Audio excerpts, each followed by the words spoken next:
Produção Podcast Clio.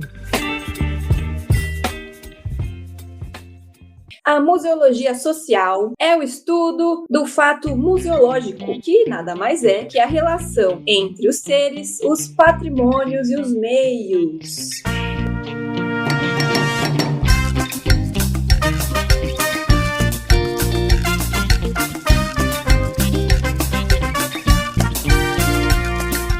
E hoje cá estou eu, Marina Gouveia. Por um momento eu esqueci meu nome, veja bem como a pessoa já tá essa hora da noite. Museander, a gente grava o episódio de noite, depois de um longo dia de trabalho. Esse é o episódio número 75 e vamos falar sobre um tema nunca antes conversado nesse podcast. A gente vai fazer um crossover muito louco de assuntos aqui, né? Então a proposta de hoje é falar sobre o encontro da educação patrimonial e das políticas públicas para o campo do patrimônio cultural. Dandan. E o que será, né, que o nosso assunto de hoje vai nos trazer? Comigo tenho o maravilhoso, esplendoroso, magnífico Gustavo Nalva. Olá, queridos ouvintes, tudo bem com vocês? Aqui é o Gustavo Nalva, começando mais um episódio com vocês aqui, um episódio especial, especialíssimo, muito bom. É um episódio que entrará para a história desse museu. Uau, vamos ver. E conosco temos o grandioso que vai nos trazer aí a junção desses dois assuntos, nunca antes explorados nesse podcast. Querido Adson Pinheiro, muito bem-vindo! Olá Marina, olá Gustavo. Antes de tudo, obrigado pelo convite. É uma honra estar aqui nesse podcast também para a gente discutir, conversar, debater, fofocar, fazer aqui todo o movimento nesse podcast aqui para falar do que a gente gosta, né? Sim, gostamos de fofoca principalmente. Gostamos de tudo isso que a gente falou, né? E de muitas outras coisas. Se já pelo Meet, gravando pelo Meet, a gente já fofoca bastante, imagina se a gente gravasse pessoalmente. Coitado de quem fosse editar. Ixi, Gustavo ia cair fora. Enfim, Museanders, espero que seja um episódio muito proveitoso para todos nós. Bora lá?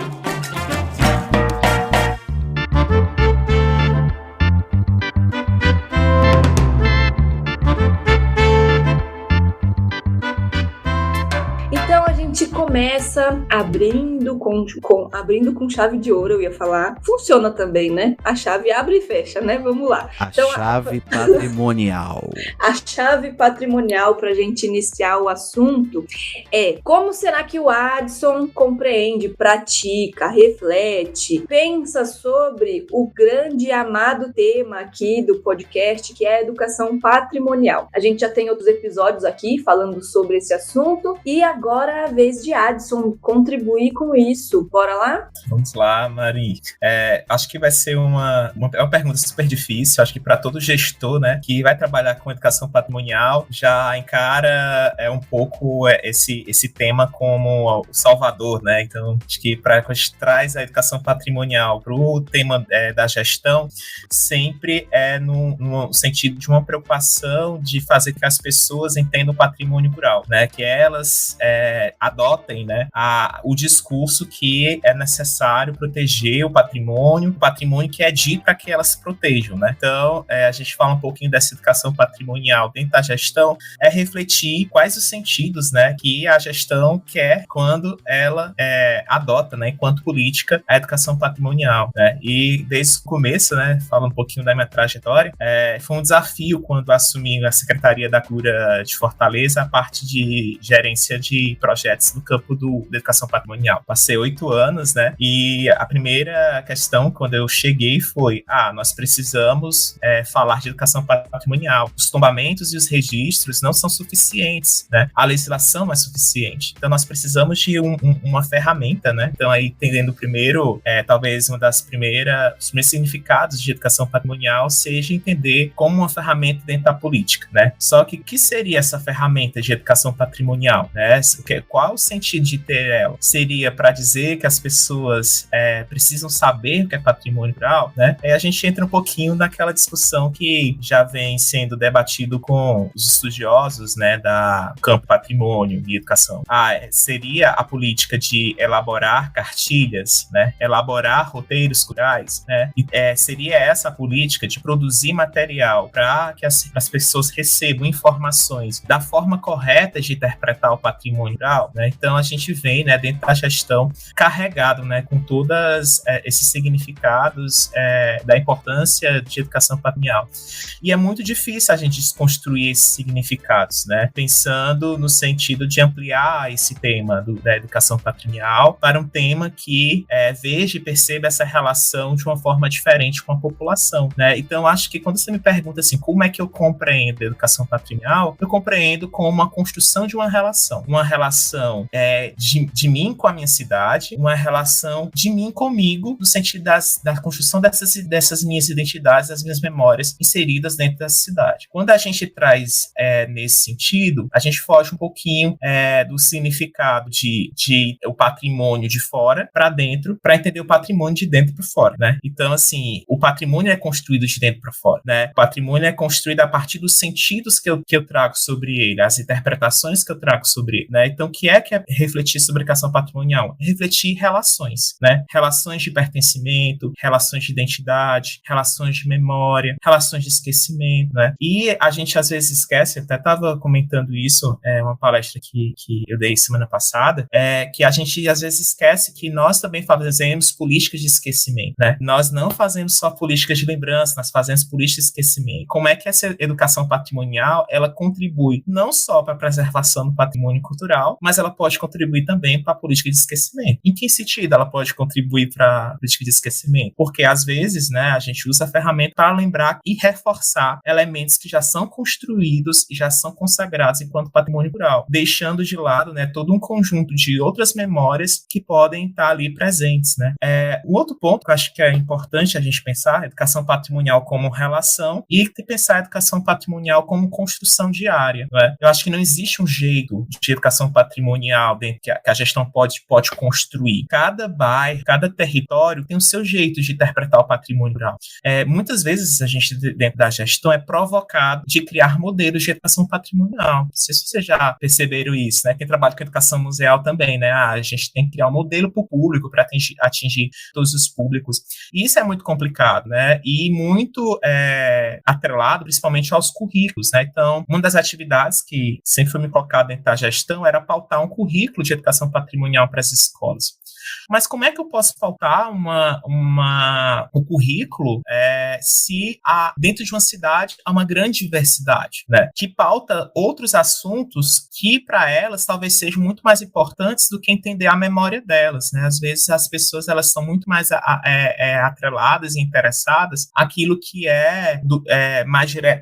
atinge mais diretamente a ela, né? Quando a gente foi fazer uma atividade, por exemplo, uma escola aqui na cidade, se deparamos assim, vamos fazer roteiros nos bairros, né? A gente tem muita aquela coisa dos inventários participativos, vamos no bairro, levamos para a proposta na escola, aí uma das escolas disse assim, como é que você quer que eu vá levar a criança para fazer um inventário num bairro que, de certa forma, ela não sente segurança de fazer esse tipo de atividade, né? Então, pensar educação patrimonial é pensar uma construção, né? Uma construção junto com a comunidade. E, às vezes, é muito interessante, a gente hoje fala muito de uma educação patrimonial, né? Refletindo sobre educação patrimonial. A partir, acho que quem acompanha o podcast já deve ter percebido outras leituras, mas eu acho que, às vezes, o tema educação patrimonial, ele prega alguns significados que, na prática, ele não é exercido, que é a questão da participação. A gente fala muito quando a gente fala de educação patrimonial, de dois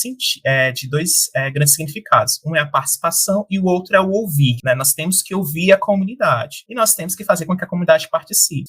Só que a gente tem que ter muito cuidado com esses termos de participação e de ouvir. Por quê? Porque será que realmente se participa dentro das construções? Ou se diz que participa? Né? Hoje a gente diz até que os conselhos, eles são a participação da comunidade nas decisões junto com o poder público do que é patrimônio ou não. Mas será que, de fato, a comunidade participa dessas decisões? O que é que eu falo quando eu digo participar? É eu chamar para ver uma roda? É eu chamar para a pessoa me dizer o que é patrimônio cultural? Ou ela participa também introduzindo significados e novos sentidos para os termos de patrimônio cultural, outros vocabulários? Aí entra o desafio, né? Como é que eu posso criar uma política participativa que eu inclua outros vocabulários, né? O que eu chamo de identidade dentro da academia, para ele é um outro significado, para ele que faz parte dessa comunidade. E outro termo que a gente ouve muito, né, dentro da gestão pública é ouvir, né, todo mundo. Mas a gente está preparado para ouvir? Nós somos ouvintes? E uma coisa que eu digo muito, que às vezes as pessoas me questionam, eu digo, existe o ouvir e existe o escutar, né? Qual é a diferença? Não, se eu for olhar no dicionário, Adson, eu vou ver que são sinônimos, mas é diferente. Escutar e ouvir. Ouvir, vocês estão aqui me ouvindo e pode ser só por ouvir, né? Vocês não ressignificam aquilo ali. Vocês estão ali, às vezes a gente está numa palestra, né? A gente está ali ouvindo, mas às vezes está num outro mundo, vamos dizer assim, né? Numa outra dimensão. E o escutar é quando realmente eu sou convidado a ser ouvido também, né? O escutar é eu entender aquilo e ser convidado a participar. Não é só... o escutar é eu ter também o direito a essa voz, né? Dentro disso. Então, acho que a educação patrimonial, né? Quando vocês pensam para a gente refletir sobre educação patrimonial, é refletir sobre as relações que a gente constrói conosco, entre nós e com a cidade que a gente vive, é refletir sobre o nosso direito de participar e o nosso direito de ser ouvido dentro dessa cidade, né? Então, acho que quando a gente...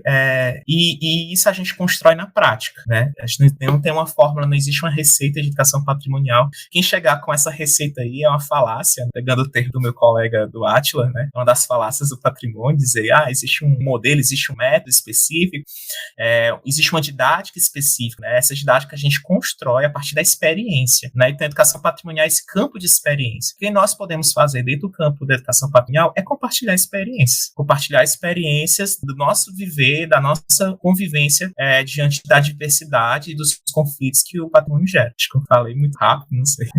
Não, eu achei muito, muito legal, porque você juntou faces, né, de uma mesma coisa. Falou várias coisas também, uma coisa... Desculpa, Mari, se eu passar pouquinho na frente, uma coisa que você falou que me prendeu um pouquinho, assim, que até depois você foi falando, eu ainda fiquei refletindo, sobre a questão do esquecimento, né, da política do esquecimento, né, e uma coisa que eu tava pensando muito esses dias é que se a gente não tá discutindo, é necessário discutir urgentemente a questão de patrimônio e memes. Por quê? Porque memes fazem parte de identidade, né, memes concedem, não só concedem identidade, mas dão a sensação de identidade, de reconhecimento, né, tanto que você tem memes drag, você tem memes de comunidades, games, essas coisas assim, então muitos se identificam por essas memes. E uns anos atrás teve um meme, foi o meme do menino da baleia, não vou falar o nome dele, mas é porque ele processou o Google, tudo, pra quem não entendeu, eu gosto de quando vamos pra baleia, eu sou... É esse meme.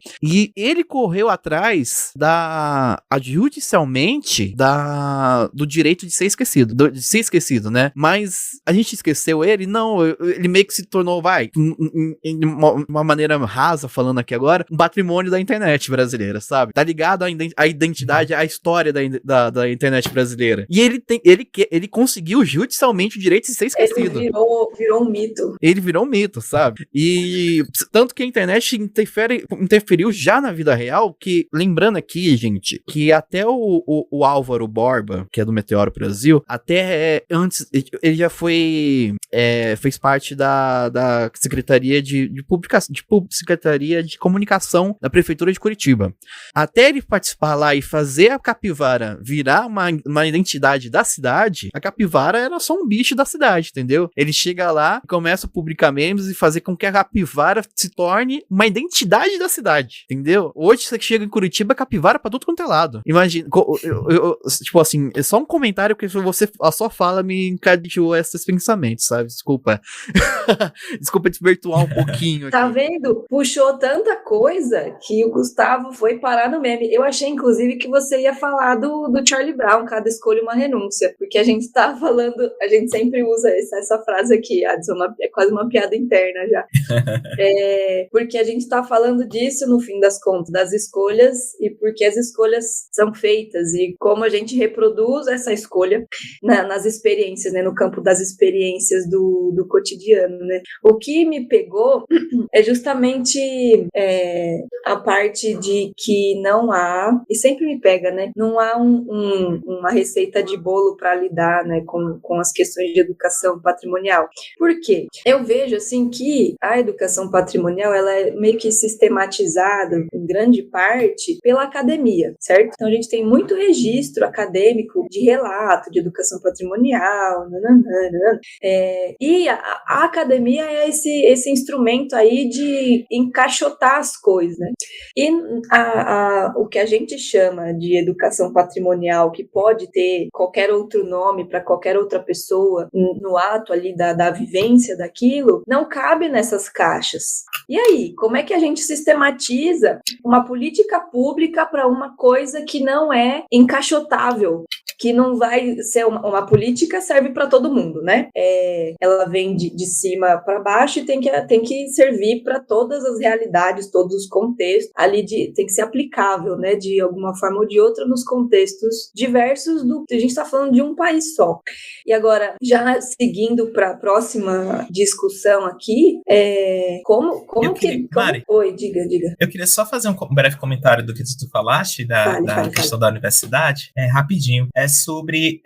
porque a universidade, ela é esse lugar também, vamos dizer assim, colonialista do saber, né? Porque na universidade a gente é ensinado que existe um jeito, né? Existe um método, existe conceitos, né? Categorias que nós precisamos saber, né? E acaba sendo aquelas categorias a fonte, né? Epistemológica para a gente construir um pensamento, né? E a gente acaba não, usar o termo que você coloca, né? Encaixotado, a gente não nos permite também a essas outras epistemologias, né? A gente, por exemplo, na universidade, a gente não é ensinado como é que a gente pode compreender a partir do outro as suas identidades, né? Sempre a minha identidade que, de certa forma, é imposta, né? O meu saber é imposto diante dessa pessoa.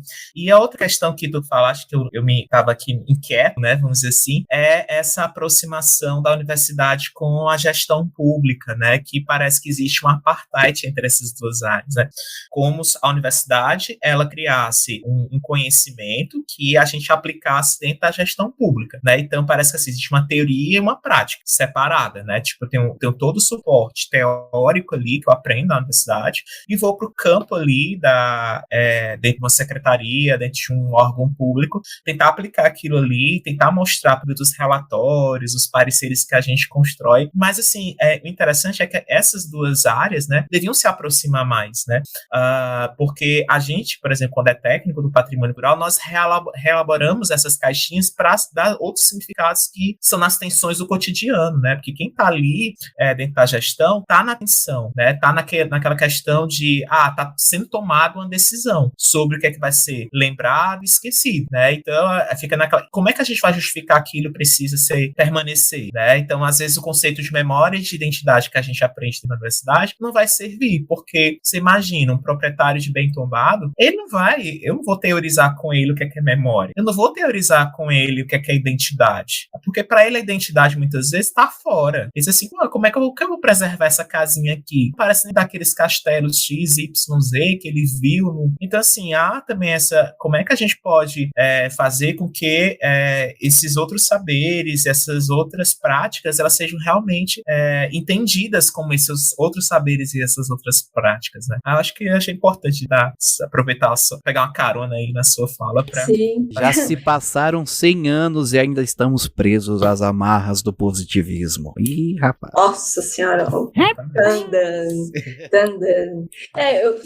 Desde o início aqui da nossa conversa, eu tô pensando, né? Tudo que a gente trata, enfim, nos campos aí que lidam com memória, essas memórias, muitas delas já existiam, né? Já estavam aí antes da política pública, antes da academia, antes de se inventarem o termo educação patrimonial, antes de se inventarem movimentarem essas caixas, enfim. E elas existiam ali no campo de conflito delas, e agora a gente atua sobre isso, tanto como fruidores, posso falar isso? Quanto como pensadores sobre essas práticas todas, né? E aí eu sempre lembro, quando falo aqui de preservação ou não de patrimônios, esquecimento ou não, eu sempre lembro da nossa conversa com a Tainá. Eu ia falar disso agora. Agora, era isso que eu ia falar. Tainá, ela é uma restauradora, conservadora de Ouro Preto. Não sei onde ela tá morando agora, porque ela passa por vários lugares e gravou um episódio com a gente. E aí ela conta muitas histórias, assim, e uma delas, a gente conversou sobre educação patrimonial, ela me chamou para participar de uma live com ela no canal dela, da empresa que ela tem lá de restauro, que é o Atlantis. E aí ela sempre conta que ela foi contratada para restaurar uma série de esculturas cristãs ali de uma cidadezinha, não lembro de onde. Só que aconteceu que foi, né, pagaram para ela restaurar tudo, ela restaurou, e depois quando ela foi, né, ter um acompanhamento ali do pós-restauro, as esculturas estavam guardadas, meio que sem sentido.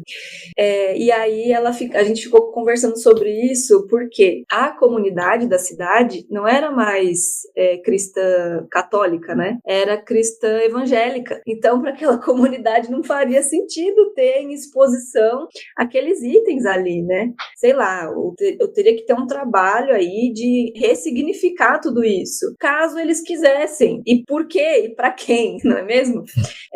E fora outras, a última história que ela contou tem a ver com um imóvel tombado também, parece que a moça tinha na casa dela um exemplar de um chafariz do século, sei lá qual, e aí a moça estava com câncer e a moça não tinha dinheiro para restaurar não sei se era ela que estava com câncer, você lembra, Gu? Era alguém da família? Era a senhora que estava, a casa tinha sido tombada pelo IFAM, então já era uma coisa de que ela fala, a Tainá Keller fala nesse episódio, né, que a maioria das políticas públicas de patrimônio é feito de cima para baixo, então o pobre só aceita, né, o pobre que mora dentro, né, o pobre que reside no patrimônio que é tombado, ele só realmente aceita, e nesse caso dessa senhora também, ela só aceitou, e ela tinha que preservar o chafariz, e se ela não preservasse o chafariz, ia pagar uma multa ferrada lá, e só que ela tava no meio de tratamento de câncer, e ela teve toda essa discussão lá em Ouro Preto. E só falar uma coisa, Mari, que você falou sobre as imagens que ela restaurou, eu passei por uma experiência interessante quando eu fui para São João del Rei esse ano. Em São João del Rei tem o Museu de Arte Sacra lá deles, né, do lado da igreja matriz, e o que acontece? Na entrada desse Museu de Arte Sacra tem uma imagem Santana educadora, se eu não me engano, né, que é a Santana com a Maria do lado ali. Eu acho que eu lembro, pelo que eu me lembro dessa imagem. E pra mim aquilo ali era uma imagem, uma exposição, tipo assim, essa imagem tava, assim que você entrava no museu pela porta, ela tava no balcão e tinha um cara atendendo ali. Então ela já era uma peça do museu ali, né, tava exposta. E antes de eu entrar no museu, eu estava andando na calçada e tinha duas senhoras na minha frente. Uma das senhoras olhou assim, sabe quando você tá andando na rua, você olha pra dentro da porta aberta pra ver que tá lá, só de fuxico? Uma dessas senhoras olhou assim, aí ela continuou andando, só que ela parou, voltou, olhou direito, olhou a imagem, fez o sinal da cruz assim, agradeceu e saiu andando. Ou seja, ela já tem outra relação com aquele patrimônio. Aquilo ali pra ela é a prática religiosa dela. Eu vi como peça de museu, ela já viu de outra maneira, entendeu? E aquilo ali acontecendo na minha frente assim, eu falei, cara, olha como são as relações com o patrimônio, né? A gente tem relações completamente diferentes aqui. E é muito interessante isso que vocês estão discutindo, até pra gente pensar a própria política de patrimônio cultural, né? Quando a Mari estava falando, me veio já uma pergunta assim, por que nós preservamos o patrimônio cultural? Eu acho que todos nós devemos, quando a gente for fazer esses investimentos, porque assim, é muito difícil você conseguir dinheiro para o patrimônio cultural, ser bem honesto, né? A gente justificar dinheiro para patrimônio, investimento para patrimônio cultural, né? Então a gente tem que administrar muito bem esse recurso, né? De patrimônio cultural. Então, e às vezes não é o que acontece, né?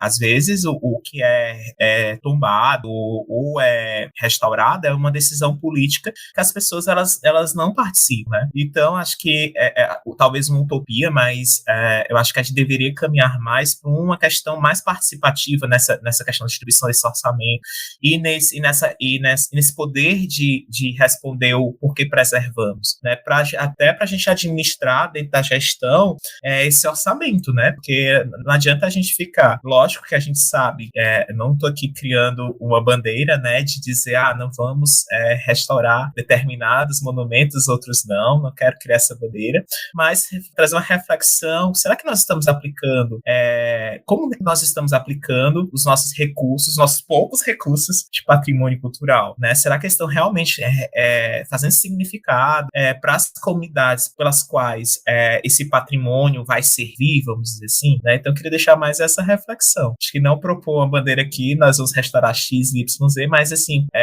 será que a nossa política, né, de preservação, ela está respondendo a toda essa nossa preocupação da democratização, a nossa preocupação da participação, né, que a gente tanto fala, tanto sonha, né, dentro do campo patrimonial? Eu acho que essa sua reflexão aí já engata na grande questão.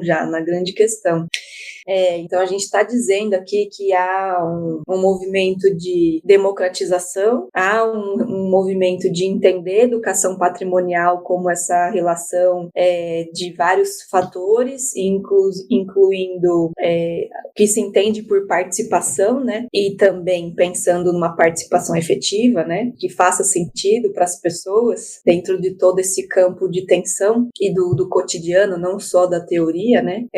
Como é que você percebe, Adson, que esses movimentos todos influenciam as políticas públicas? Ou não influenciam, ou influenciam até a página 12, ou enfim, você que tem essa trajetória nos caminhos da gestão, diga aí para os nossos ouvintes como que esses movimentos, né, que acontecem no campo mesmo, na prática, no fazer ali, nas relações humanas, como que essas transformações impactam a transformação nas políticas públicas. Eu acho que pensando um pouco como gestor, né, e como técnico dentro do campo patrimônio cultural, eu acho que a gente está passando por um processo, de certa forma, de uma reinvenção, né, do patrimônio cultural e de um sentido de uma apropriação, né, do patrimônio cultural, não apropriação dele apenas como objeto, mas do significante, né, dos significados que a eles são atribuídos. A gente vem de uma longa trajetória que o patrimônio cultural ele é visto como algo impositivo, né? Algo que é escolhido por poucos para falar de poucos, né? De poucas memórias, né? Então a gente vem de uma trajetória totalmente de censura, né? De imposição de memórias, de identidades ao longo dos órgãos de patrimônio cultural, principalmente, né? Se a gente for pensar de ferramentas participativas, né? Ou construção de outros instrumentos de proteção para além do tombamento, é algo ainda muito recente, né? Se a gente for pensar a questão de legitimidade das instituições, né? A gente vai pensar o IPHAN, por exemplo, que é a instituição mais antiga, que é da década de 30, né? E a gente está falando de registro, né? Até a Convenção de Salvaguarda agora, né? A gente está falando mais recente, foi trazida, vamos dizer assim, há pouco tempo, né? Então, outras formas de registrar, de identificar, e mais recente ainda, as questões de pensar a educação patrimonial de forma participativa e integrada à política pública, né? Então a gente vê a partir dos inventários participativos do IPHAN, né? A partir da experiência também das ferramentas que foram construídas para as escolas, no Mais Educação, né? Que foi sendo apropriadas essas ferramentas pelas pessoas, né? Talvez tenha sido um primeiro passo para a democratização do patrimônio cultural, no sentido de ampliar os significados e ampliar também o número, não só o número, né, mas também o reconhecimento de partes de nós, né, partes de nós que não eram reconhecidos dentro desse campo democrático, né, então, e eu acho que ainda falta muito a gente avançar, né, ainda nós temos a predominância, se a gente for fazer uma retrospectiva de igrejas católicas, né, igrejas cristãs, casas de cama e cadeia, grandes casarões, né, ainda muito baseado no campo da estética, e pouco a gente fala, por exemplo, da cultura do trabalho, das memórias LGBTQIA+, né, do patrimônio indígena, né, embora a gente ali na década de 2000, né, a gente tenha os primeiros registros indígenas, mas eu acho que tem ainda muito a avançar no sentido de mostrar essa multiplicidade, né, de grupos, né, de etnias que nós temos no Brasil, né, eu acho que ainda fizemos muito pouco para isso, né. Temos avançado. Acredito que as portarias do IFAM, tanto a de 2016 quanto a de 2018, né, que fala, né, que trata um pouco da política de patrimônio material, a segunda e a primeira, da política de educação patrimonial, a gente tem avançado, mas eu acredito que ainda não é suficiente. Não basta a gente só reconhecer, né, não basta, a gente tem que entender a educação patrimonial como uma ferramenta política, né, uma ferramenta de disputa, de participação, de uma forma mais integral, né, e que independa se é um governo X, um governo Y, no sentido de preservar aquilo que é parte de nós, né, que essa cidade conta de nós, né, que conta de nós e conta do outro, conta de mim, né, então como é que nós podemos guardar esses pedaços, né, não só guardar, mas ressignificar esses pedaços. E eu acho que também a gente tem, eu acho que tem muito ainda a avançar, né, avançar também como é que o patrimônio entra na discussão das censuras, né, que a gente tem, pensar o patrimônio também como algo para quebrar os silêncios, né, como uma ferramenta política para quebrar os silêncios, a questão de gênero, que eu acho que a gente pouco discute do patrimônio cultural, e eu acho que é importante, né, a gente tá vendo isso. A gente fala muito dos mestres da cultura aqui, mas pouco a gente fala, né, do que está por trás dos mestres, dessas mulheres que também compõem esse fazer cultural, né, saber que a cultura ela também é demarcada por gênero, ela é demarcada por classe, né, ela é demarcada por... E logo, se a cultura é demarcada, o patrimônio também é demarcado, né? Então, acho que pouco a gente naturaliza isso muito, patrimônio cultural. E é uma coisa que eu até falei lá em São Carlos, né, que eu tive ano passado, que patrimônio ele tem cor, né? Patrimônio ele é branco, ele é predominantemente branco. Posso só interromper? Eu estava pensando em algo nesse sentido, quando você falou que a gente tá rolando esse movimento, né, rumo ao entendimento de que patrimônio é uma estratégia de resistência, de luta, né?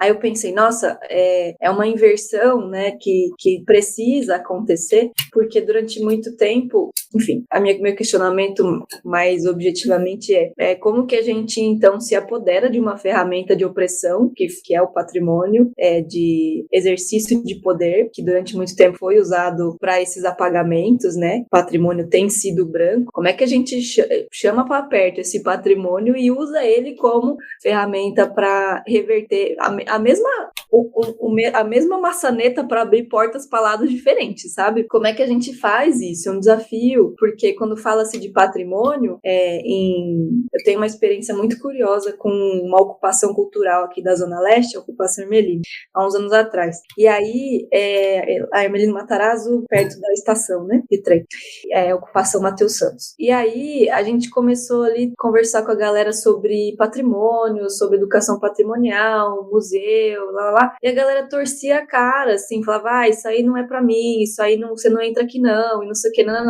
Aí eu fiz uma pesquisa com os meus colegas, a gente fez um roteiro, falando em roteiros, a gente fez um roteiro ali sobre, fui na Jornada do Patrimônio, né, que tem um evento aqui em São Paulo, falando sobre movimento social como patrimônio. E aí o pessoal da ocupação super se identificou a partir desse link, sabe? E aí eles começaram, então, pensar que é importante, sim, pensar as próprias relações, as próprias histórias com as próprias pernas, sabe? Mas eu penso isso porque quando a gente fala de patrimônio, já a pessoa torce o bico, porque sempre foi um instrumento de opressão. E a gente tem que usar, né? A gente está tentando reverter isso para que esse instrumento não seja de opressão, e sim de multiplicação, de diversidade, de não apagamentos, né? Sim. É uma virada complexa, não?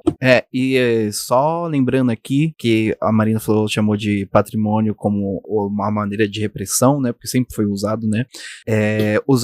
Lembrando a frase de Malcolm X: não confunda a reação do oprimido com a violência do opressor, né? É sempre bom lembrar.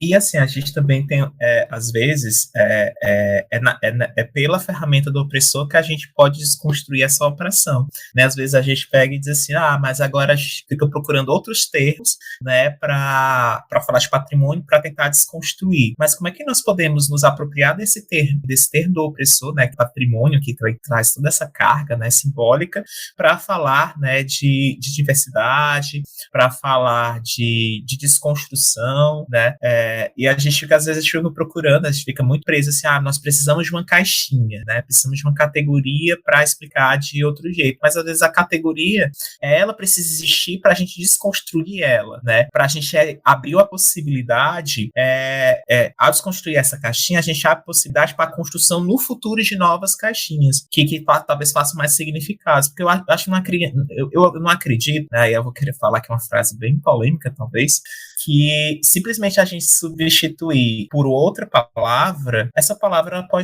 ela pode ser vazia, né? Ela pode ser uma palavra popularizada, né? De moda, que eu tô fazendo tal prática, né? E essa palavra, às vezes, ela se populariza tanto, mas ela é vaga. Por que ela é vaga? Porque a gente não encheu ela de significados, né? De significados para falar de outro jeito, né? Acho que é aí que é o desafio da gente também, né? Como é que nós podemos falar, né, de patrimônio cultural para que não traga essa carga tão opressora, né, que a gente está falando aqui, de violência, né? Como é que a gente pode pensar patrimônio para o combate à violência, né? O patrimônio combate à opressão, o patrimônio combate à diferença, né? Eu acho que aí é realmente desafio, mas tem uma hora que a gente vai ter que parar e dizer assim, nós temos que fazer isso, né? Porque às vezes a gente só fica teorizando e vai chegar aí, o futuro tá aí batendo, né? E tá nos cobrando, né? O passado tá aí nos cobrando, né? O passado nos cobra diariamente, né? Não silencie, a gente silencia, mesmo assim, né? E são coisas, às vezes, algumas pautas que nós não podemos silenciar, né? Principalmente uma pauta que vai e vem, né? Que é a questão do racismo, né? Nós precisamos falar constantemente, não é momento X, momento Y, porque tá na mídia. Não, nós temos que falar sempre disso, né? Falar da violência que se tem, né? Em torno dessa pauta, principalmente. Conclusão. Como que a gente, então, vincula essas transformações e essas tensões todas e qual o impacto delas para as políticas públicas? Marina, não tem como a gente quebrar as tensões, porque para falar de patrimônio é falar de tensão direto, né? É falar de negociação, é falar de disputa, né? Onde tem pessoas, né, tem disputas, né? E eu acho que na nossa função não é minimizar essas disputas, esses conflitos, é compreender isso, né? É compreender essas disputas, né? Compreender essa relação de forças que tem em torno do patrimônio cultural e como é que a gestão ela entra dentro dessa disputa de forças, né? Porque não adianta também o Estado entrar e o Estado decidir essas forças, como muitas vezes ele faz, né? Se a gente for pensar os conselhos de patrimônio, a configuração dos conselhos de patrimônio, vamos aqui em Fortaleza, ele é paritário, mas o presidente é o secretário e quando precisa de um voto de Minerva é o secretário que dá. Então, assim, como é que nós podemos falar de uma questão de uma democratização e que o poder de decisão ele ainda é do Estado, né? Então, eu acho que é isso também. Como é que nós como é que nós podemos ganhar força dentro dessas disputas, né? Nesse processo de negociação? Enquanto sociedade civil, enquanto pessoas que querem inserir, né, as suas identidades e as suas memórias em pauta, né? Que não sejam apenas esmagados, né? Ou afogados em identidades e memórias que são impostas, né, dentro de uma política de Estado. Só um adendo, a gente tem uma camuseutinha, museanders, que é justamente o tema principal aqui do episódio. É uma camuseutinha, Adson, que tem uma estátua, sei lá, uma escultura aqui no Largo 13, aqui em São Paulo, perto, Santo Amaro lá, né, Gu? Isso, é o Borba Gato. O Borba Gato, né, um bandeirante. E aí, nesses últimos levantes contra as memórias colonizadoras, tacaram fogo nele. E aí fizeram consertaram lá, fizeram alguma coisa ali, algum restauro, sei lá. Ele é de azulejo, né? Enfim. Pastilha. Ele é de pastilha. Colocaram a pastilha lá de novo. Brisa uma pastilha. E aí a gente fez uma estampa o Gu maravilhoso fez uma estampa com o Borba Gato pegando fogo e escrito Patrimônio Campo de Disputa. Fica a dica, museander, se você quer fomentar mais discussões que coloquem o patrimônio em xeque, compre a Camuseutinho. Olha, você pegar a camisa e você ir pro lugar e ficar assim em frente, né, lá, o pessoal é muito afrontoso. Adorei. Próxima vez que você vir a São Paulo, compre a sua camuseutinha, Adson, e vamos levar o Adson lá no Largo 13. A gente fica parado, conversando, jogando conversa fora e vendo as pessoas passando olhando a nossa camiseta. Isso. Vai dar o que falar. E foi uma repercussão tão grande essa que né, isso que o Galo, essa intervenção, né? É uma intervenção que o Galo fez, né, de tacar fogo não foi o Galo, foi o Galo, mas foi o grupo, né? Falar que foi o Galo, a gente dá crédito apenas ao indivíduo, né? Foi um grupo Revolução Periférica. E deu tanta discussão que ainda dá discussão, tanto que eu tô fazendo um curso aí de tecnoturismo, e essa camiseta, ela foi produzida depois de uma aula de patrimônio que eu tive no curso, em que a gente falava sobre memória e status, né? E foi-se utilizado o exemplo do Borba Gato em algum momento ali, e o que mais houve muitos comentários sobre que a estátua deveria permanecer lá do jeito que ela está, para que a memória do bandeirante, né, continuasse, mas de outra maneira. A gente lembrasse que, tipo assim, fosse ressignificado sem nenhuma intervenção na imagem, né? A gente ressignificar, fazer a memória do bandeirante como assassino de indígenas que realmente foram, mas sem nenhuma intervenção. E eu até sugeri que tá bom, mantenha a estátua lá, mas que tal a gente cortar a cabeça e botar ela no chão? Acho que eu adorei. A gente manteria o patrimônio lá e conseguia fazer essa ressignificação, né? Mas é isso, dá muito pano pra manga, né? E como é que ressignifica sem fazer nada? Só Né? deixando lá existir? Bota uma plaquinha lá escrito, uma plaquinha de bronze desse tamanhinho, assim, que a pessoa tem que chegar bem perto. Inclusive, falando assim, nessa entoada, assim, desculpa a gente usar muito o exemplo de São Paulo, porque é o que mais tá no nosso dia a dia aqui, né? Infelizmente, gostaríamos de ter outras experiências de outros lugares, né, do Brasil, mas, inclusive, gostaríamos muito de ter a experiência de Fortaleza, né? Mas, né, é a parte que nos cabe desse latifúndio. Depois que tem essa intervenção da Revolução Periférica no Borba Gato, já vinha essa discussão, mas ganha muito mais força a questão das estátuas negras em São Paulo, que a gente só tinha algumas ou outras e a maioria delas representava trabalhadores, como o engraxate, né? A Mãe Preta, né? E... Genérico, né? Genérico. E depois disso, São Paulo ganhou 5 estátuas, né? Representando figuras negras importantes da cidade de São Paulo. Tem a Carolina de Jesus, que foi feita lá em Parelheiros, onde ela, né, terminou a vida dela lá. Morou até, ela morou aqui. Tem a história dela, mas ela terminou a vida, né, morreu lá em Parelheiros. Tem o Ademar Ferreira e o Geraldo a Geraldo Filme, né, o sambista, e a Madrinha Eunice. A Madrinha Eunice, inclusive, foi colocada, se eu não me engano, na Praça da Liberdade. E ela ficou um bom tempo, né, no meio daquela japonesada toda, daquela negócio oriental todo, sem nenhuma identificação. O pessoal chegava lá e vê uma estátua de uma negra, sabe? E, são estátuas de bronze do tamanho de pessoas normais, né, pra fazer parte da imagem. Não é aquele Borba Gato gigantesco feito de pastilha, entendeu? Então parece só uma medida paliativa, né? Pega um mertiolate e passa na ferida, sabe? Dá muito pano pra manga. Pois é, Museander, você vê que a coisa pega fogo aqui, né? E aí, eu acho também que vale aqui, já que estamos aqui com o Adson conversando, eu dei uma lida num texto dele aqui, eu vou retomar o nome. Eu achei muito interessante o nome do texto dele. Diz assim: para além do conhecer para preservar, que é o grande lema aí que a gente conhece do campo do patrimônio, né, da educação patrimonial. Então, para além do conhecer para preservar, no plano da cultura de Fortaleza, ressignificações e usos metodológicos na educação patrimonial. A gente está falando aqui de ressignificação a todo momento, seja no campo de tensão, na prática, seja no ambiente da política pública, no ambiente da academia. Tira a cabeça do Borba Gato, não tira, taca fogo, não taca. Põe uma escultura de uma pessoa negra sem identificar para que ela serve, enfim. Ressignificações até do patrimônio em si, como estrutura de resistência e não de opressão. Enfim, para além do conhecer, para preservar. Eu achei muito legal essa sacada do título, Adson.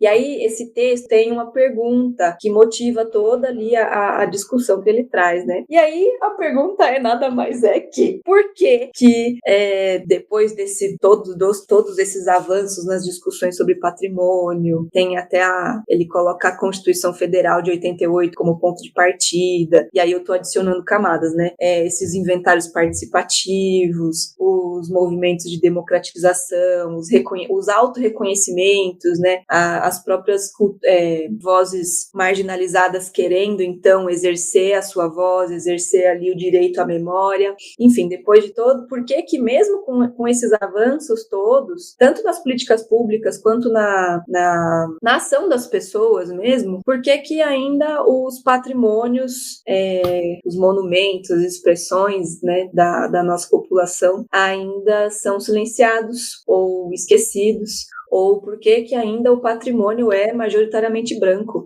Essa pergunta aí foi bem difícil, né? Eu construí. Eu acho que parte muito da tradição, né, do patrimônio cultural, de não fazer parte do cotidiano de discussão das pessoas, né? Porque quando aparece o tema de patrimônio cultural, sempre na mídia, principalmente, né, que as pessoas mais consomem, vamos dizer assim, patrimônio é sempre ligado ao tombamento, né? E aquela coisa de imposição, de conflito, de estar atrapalhando o desenvolvimento de alguma coisa. Se falar de arqueologia, lá vem o pessoal do patrimônio cultural impedir a construção de determinados prédios, determinadas lojas, né? Metrô. Então, lá vem metrô. Então, sempre nessa pauta do desenvolvimento e na pauta do que a patrimônio é atraso, né? Que patrimônio é passado. Nós precisamos superar o patrimônio do passado.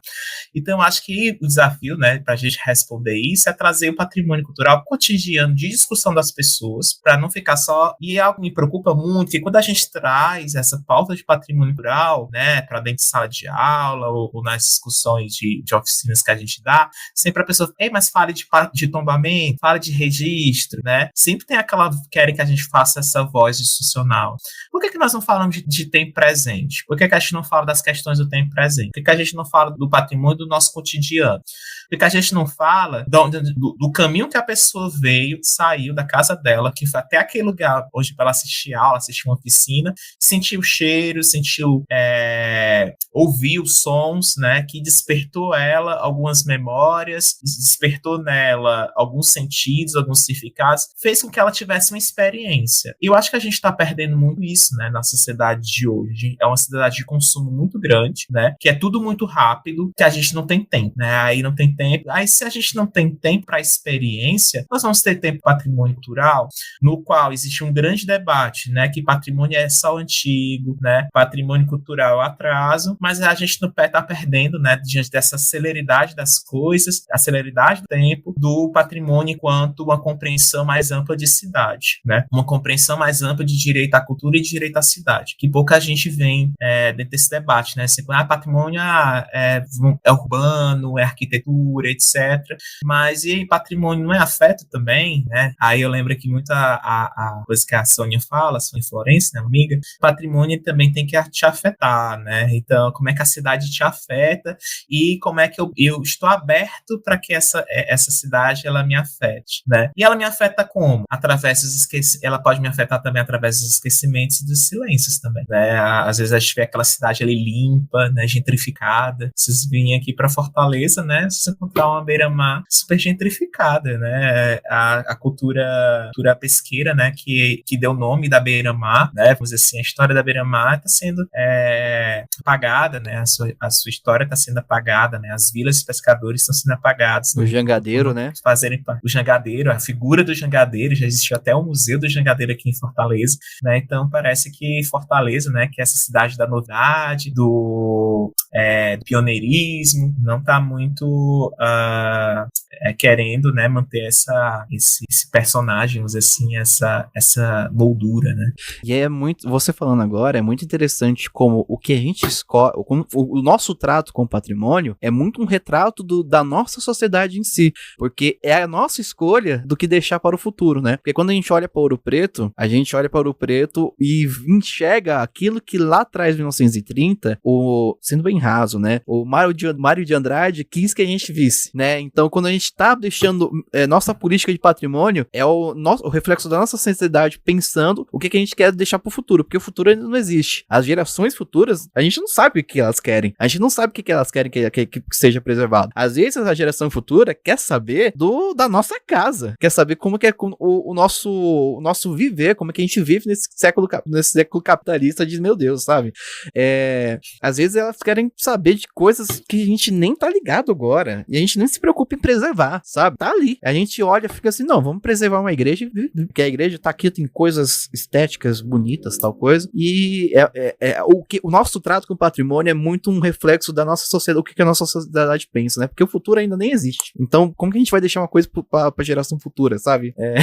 É interessante. E o futuro é uma construção também, né? O futuro é uma construção, isso. Então, aproveitando que você falou de futuro, né, que isso é uma construção, o Daniel Munduruku fala que a etnia dele, eles não têm a noção de futuro, eles não têm essa ideia de futuro. É agora e agora, né? Quando a pessoa vai te dar um tchau, ela se despede de você como se fosse a última vez que ela tá te vendo. Porque o futuro não existe ainda, né? Então é uma outra relação com o futuro.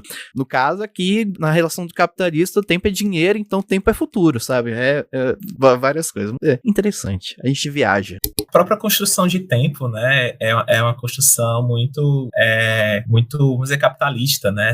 Do presente, do futuro, e a gente vê outras epistemologias que não existe essa linearidade de tempo, né? É viver e pronto, né? É conviver, é experimentar, e nós não, nós estamos preocupados com o futuro, né? Sempre preocupados com o futuro.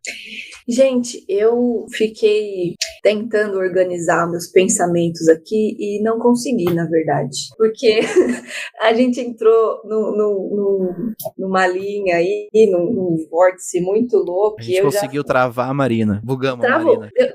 Deu tela azul, assim, eu fiquei meio Nazaré pensando, sabe? Porque, de fato, já fui para uma abstração muito maior já que o patrimônio também é uma construção social, né? A gente cria e descria ele, a gente atribui os significados, e somos presos por esses significados que nós mesmos criamos, né? E como essas amarras são tão fortes, essas caixas, elas são muito robustas, né? Olha que... Nossa, gente, eu não sei nem se vocês entenderam o que eu disse aqui. Comecei a pensar numa questão de política pública e das políticas públicas afirmativas, né? E fui parar no patrimônio como construção social e também a possibilidade de desconstruirmos ele. Enfim, a gente perpassa valores muito, muito tradicionais e muito bem plantados na nossa sociedade, né? Que foi o começo da resposta do Adson, todo esse tradicionalismo aí que nos traz uma bola de neve em relação às relações de patrimônio do presente, né? Eu posso fazer uma pergunta surpresa pro Adson? Porque eu pensei aqui agora. Diga. A gente está falando sobre educação patrimonial. Quando a gente fala com a população em geral, população que geral que eu falo é meu pai, minha mãe, o pessoal que trabalha comigo lá na distribuidora de livros, as pessoas que eu encontro na rua, as pessoas que não estão em dia com esse trato com o patrimônio, né? As pessoas que não são parte do nosso campo, que não tem esse entendimento que a gente tem sobre desse campo, né? Quando a gente fala sobre patrimônio, a grande fala que ecoa dessas pessoas, né? E eu não tô falando que elas estão erradas, nem que elas estão certas, né? Eu só tô fazendo uma observação, é que no Brasil falta educação para as pessoas entenderem essas coisas, né? E a gente tá falando de educação patrimonial. Adson, a pessoa olhar para um patrimônio assim e não entender por que a gente quer que aquele patrimônio tem que ficar de pé, para ele não virar um estacionamento, construir um prédio no lugar, é falta de educação mesmo? Você acha que porque assim, o que a gente ou é falta de incentivo? E se é falta de incentivo, né, como é que a gente, né? Eu acho que essa é a grande pergunta da nossa geração, né? Eu acho que para responder essa pergunta, eu vou te devolver com outra pergunta. Que educação que você está falando, né? A educação tradicional, que a gente só reproduz os dados e tal, ou a educação educação que a gente intervém também nesse patrimônio, a gente traz para si essa responsabilidade com esse patrimônio. Eu acho que a primeira resposta disso é o que nós falamos enquanto tratamos de educação, né? Se a gente fala de uma... Aí eu vou retomando aqui os pensadores, né, da educação patrimonial, assim, como é que vai ser a educação bancária ou vai ser uma educação de desconstrução, crítica, né? Então acho que o primeiro está nesse ponto aí. E a segunda eu acho que também tem uma questão do patrimônio cultural que a gente pouco trata, que é da linguagem, né? Da linguagem enquanto poder, né? Então, às vezes, as pessoas, elas falam de patrimônio cultural, mas a gente não está aberto a ouvir o que é que elas falam de patrimônio cultural, né? Até para a gente ajudar elas nesse sentido, de compreender esses significados delas de patrimônio cultural. A gente, às vezes, naturaliza esses significados. Por exemplo, quando uma pessoa chama um patrimônio de algo velho, é uma construção que ela traz, que é importante a gente entender dentro desse processo educativo, porque o que é velho, o que é novo para essa pessoa, qual a associação a carga de significado quando o patrimônio ele é associado a uma coisa velha, uma coisa antiga, e ele não é atribuído a outros tipos de significados, né? Talvez o ponto que precisa ser alterado é a forma da gente ler, né? De interpretar o que essas pessoas elas estão falando, né? E interpretar de uma forma crítica do que elas estão falando, né? De ver a elas a ver outros significados. Acho que isso é muito impositivo. Construir com elas, né? Esses outros significados, né? Aumentar o repertório, dizer assim, né? Como é que acho que aí entra o desafio da educação patrimonial. Como nós podemos, a partir do patrimônio cultural, aumentar o repertório das pessoas e o nosso repertório, né? Dessa questão dessa relação horizontal, da potencialidade de construção de referências, de construção política, né, do patrimônio cultural, né? Eu acho que é isso. Acho que como é que aí você pode me perguntar como é que nós podemos falar de educação patrimonial? De tentar falar a mesma língua da outra pessoa, né? A gente também nos traduzir por meio da fala das outras pessoas, né? Então, como é que a gente faz educação patrimonial, né? Nos possibilitando esse encontro com as pessoas, nos possibilitando aos conflitos que o patrimônio cultural pode nos trazer nesses encontros. Obrigado. Bom, eu estou satisfeitíssima com a nossa conversa. Já não tínhamos a pretensão de dar conta de tudo. Você quer comentar mais alguma coisa, Adson, sobre o que a gente falou? Eu queria só comentar que é sempre desafiador falar de educação patrimonial, porque as pessoas elas sempre querem respostas de você, né? Respostas, querem modelos, querem métodos, e quando a gente chega com mais questões, né, e mais problemas e assume, né, essa responsabilidade que não temos essas respostas para tudo, né, às vezes é algo talvez frustrante para as pessoas, mas também impõe a elas também o desafio de participar em busca, né, de formas, né, de como a educação patrimonial ela pode também possibilitar, né, dar possibilidades na interpretação desse patrimônio cultural e na inserção desse patrimônio cultural na vida das pessoas. Então, acho que... Tipo a minha pergunta no final aqui agora, né? Cheguei com uma pergunta, ele chegou com 5 na mão, assim, eita, bicho, calma! Mas é isso, gente, maravilha. É sempre gostoso falar de patrimônio, né? Patrimônio, representatividades, tudo. E como a gente trabalhar com esse patrimônio é a delícia, né? Não é só chegar e falar, é chegar e ser compreendido, né? É isso que é o grande desafio. Exatamente. Bonito, falou bonito, gostei. Então é isso, vamos para as nossas diquinhas do episódio?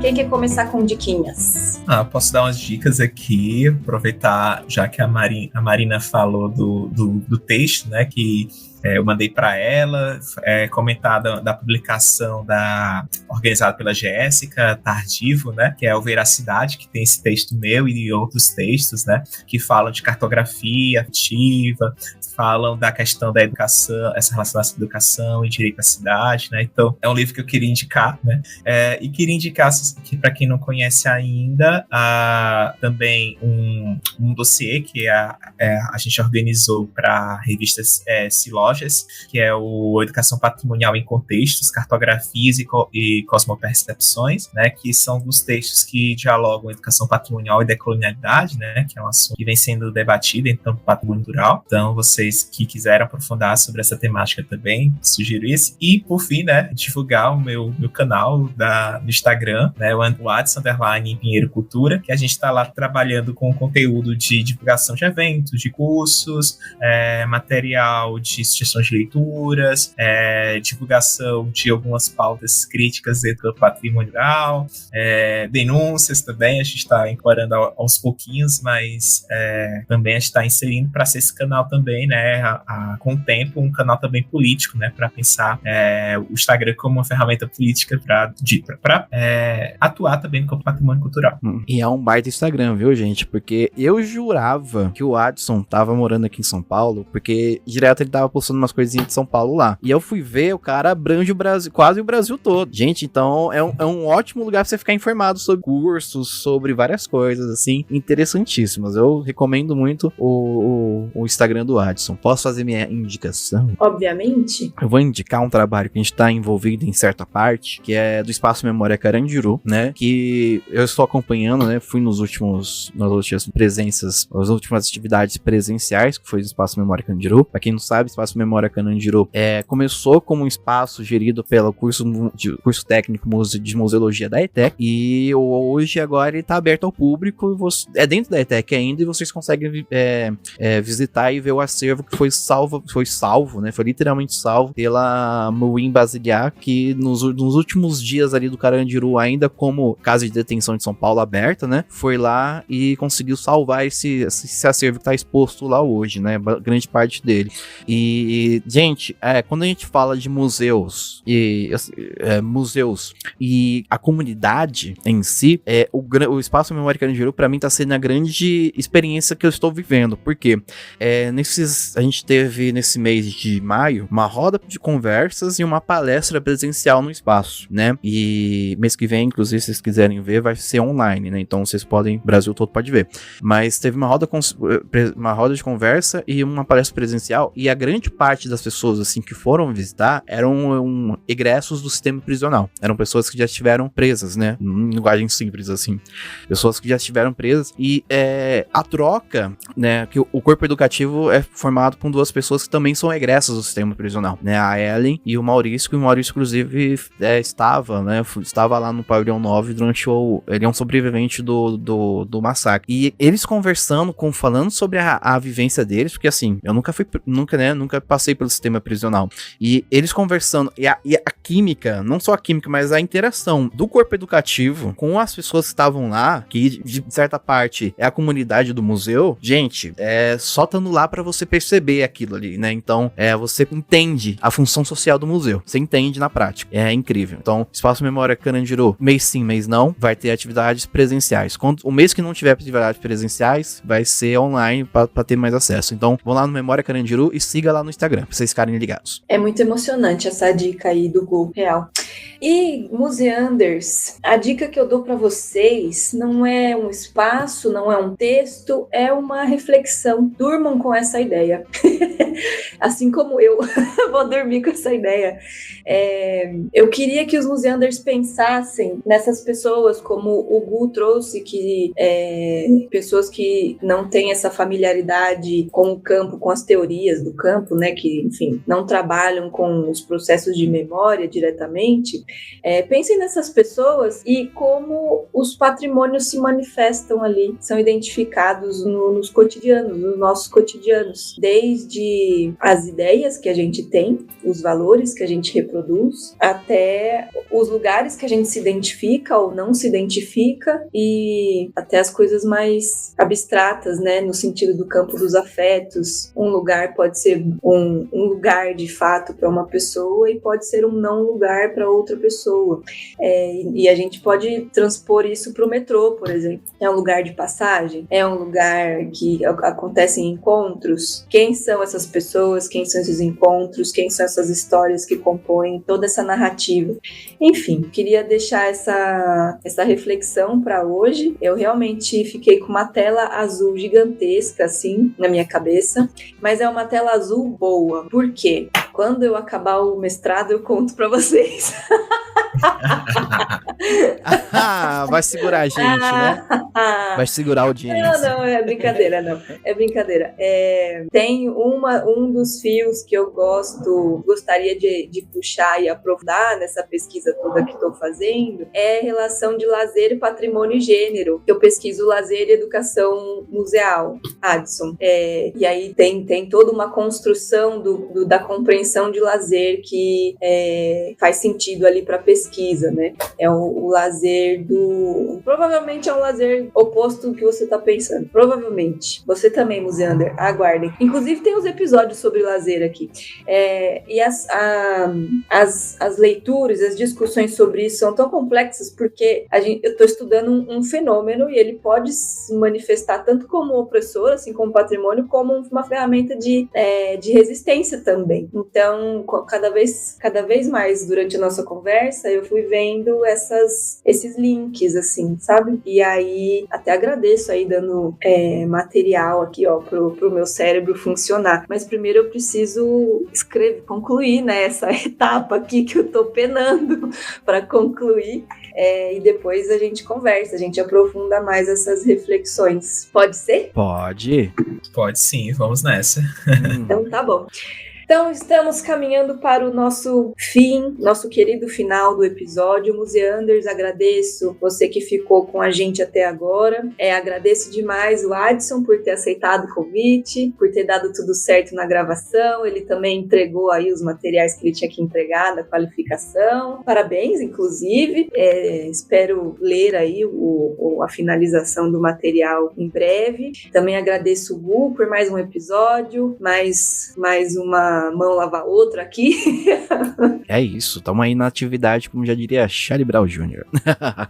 Mas eu agradeço muito poder ter essa conversa com o Adson. O Adson é uma pessoa que sempre tive simpatia, desde o primeiro Reels que vi dele, falando lá no Instagram, falando, o Santos bateu, sabe? E é muito interessante. Então, Adson, muito obrigado por estar aqui, falando esse assunto muito gostoso, que é falar sobre patrimônio, e ao mesmo tempo que é gostoso, também é complicado e dá dor de cabeça. E por que tem que dar, né? Então, muito obrigado mesmo pela presença aqui. Esse podcast só se enriquece mais ainda. Eu que agradeço o convite de vocês, de estar participando, discutindo aqui. É um aprendizado sempre. Né? Agradecer a Marina, agradecer ao Gustavo pela acolhida, né? Pela atenção, pelo cuidado, né? De estar aqui com vocês nesse encontro. Né? Então, só gratidão, né? E gratidão por tudo, né? Pelo acolhimento e também pelos conhecimentos aqui que a gente construiu juntos. Perfeito, seja sempre bem-vindo. Quando quiser gravar um outro episódio sobre outro assunto, é só mandar mensagem, a gente tá com as portas abertas sempre, a gente junta aí a data que todo mundo pode, senta e conversa, tá bom? Se você quiser usar o podcast como um veículo aí de difusão das suas produções, estamos por aqui, tá bom? E um beijo pra Ju, que não pôde estar com a gente hoje, ela ficou bem chateada, mas ela tá dodói, então um beijo, obrigado também, você está aqui em nossos corações. Melhoras. É isso, Museanders, um imenso obrigado. E o patrimônio, os museus, o patrimônio cultural, material, imaterial, a educação patrimonial, as políticas públicas e as viradinhas de chave e as ressignificações seguem vivas.